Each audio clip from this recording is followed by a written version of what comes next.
Mining and exploration group Pan African Resources continues to shine with its strategy of organic growth. The company recently claimed increased gold resource at its Manica mine in Mozambique, while it continues development of its South African projects, and that stock is now on the agenda.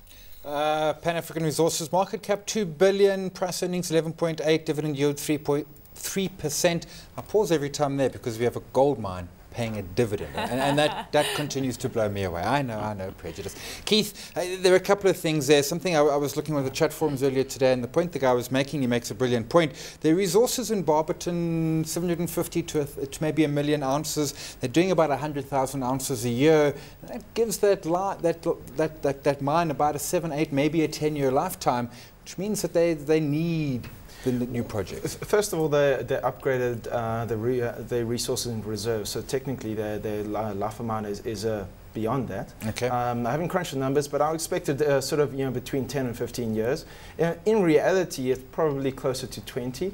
They never quite get full production. Never quite get full production, and bear in mind that they're doing a lot of sort of brownfields exploration around that. There's 100 years of geological data. Just in that area, they can, with a very high success rate, say, okay, let's drop a shaft there, or let's expand in that direction, or expand in that direction. That's always the point with the gold mine. I mean, at the end of the day, you end up with a hole in the ground, and while you're making that hole, you've got to find new places to dig. So, no, absolutely. In reality, I would expect another 20, 25. What fascinating also to note, I mean, low cash costs, something you don't see usually with gold miners, and it's also shallow mining, which is also very rare within the gold space. Doesn't feel shallow when you go down the bottom of it. The Mozambique asset, the Manica, which they got approval from it, they got upgrades and resources there, etc. Is that something they might spin off separately, or would they potentially keep it within the group? It's got very different risk profiles. Barberton's a 100-year-old mine production. You can almost with a ruler draw the forecast. Yet Manica still has to actually de-risk, ramp up and develop. So there's a lot of talk. The guys are contemplating what to do with it. I wouldn't be surprised if it was either unbundled, spun off, or... It changes the risk profile of Pan, and their risk profile is, I mean, dividend payments for a start. Absolutely. Okay, so Warren, it's quite interesting because Simon doesn't like gold stocks very much, but this is one stock that Simon Brown would buy, if I'm not mistaken, Simon. If I had to buy a gold mine, I mean, that is a gold mine. Please tell me why, when it comes to the technical side of things. Look, we had a breakout of that consolidation level between 110 and 120. Really strong breakout. We're actually a couple of days late on this one. It's hit that resistance at about 145. It didn't hold above it. Yeah. I would be looking for it to hold above that.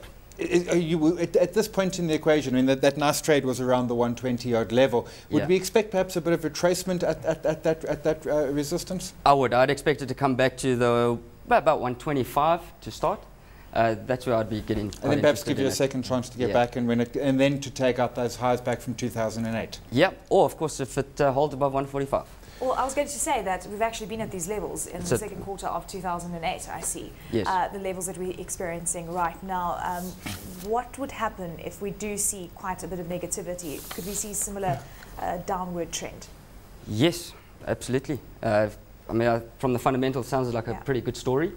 So I'd be looking for it to move up, but obviously if it does come off, you've got the 110, and then the next level 70 cents, and then of course right down to the bottom there at about 30 cents.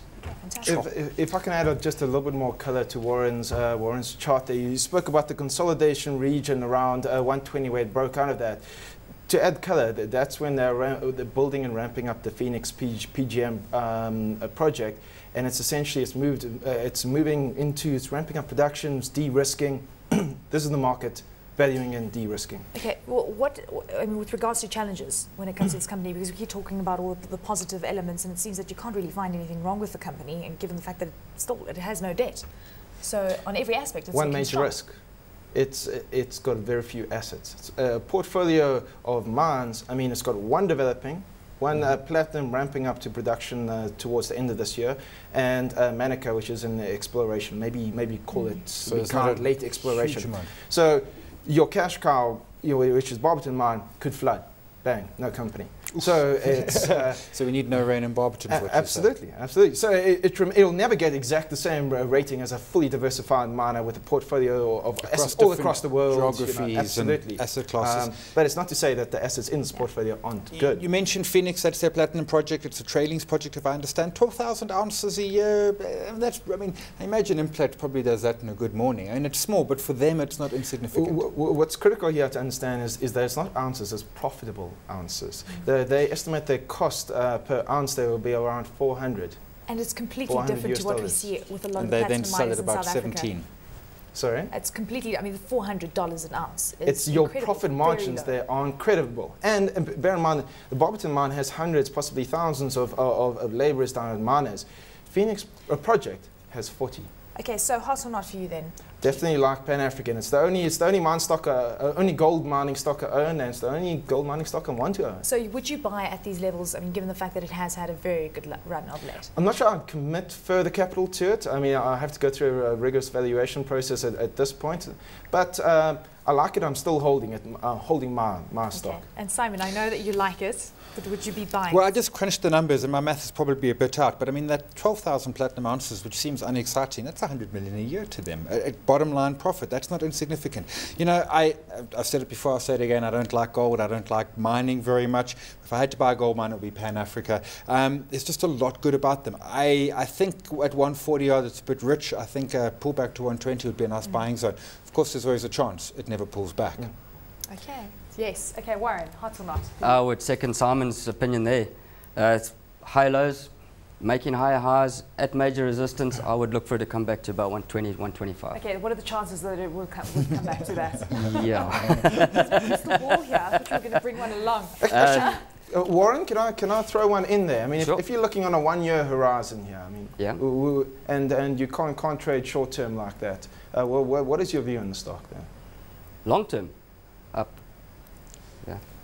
Up. Nice short answers. There you go. Okay, and now it's time for our guest hot stock pick. Keith's hot stock pick for the day is Google. Why? Well, okay. First of all, let me throw a curveball on the table. International stock. Now, international multiples bleed into the local top side of the market and they bleed all the way down to the bottom as guys value and your market efficiency comes. That said, I'm going to go on record as saying we are almost, with little doubt in my mind, we are in a social networking bubble, and that's happening overseas. LinkedIn listing at price earnings of above 1,000. You know, Facebook, they estimate the current valuation price earnings well over 100.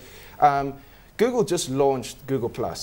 It's, there's a lot of advantages to it. They have an inbuilt network already because they have hundreds of thousands upon millions of Google accounts. It's simple to plug in. The Picassos, the YouTubes. And you just cross-sell that, you bring it in there. It's a very comparable social networking site.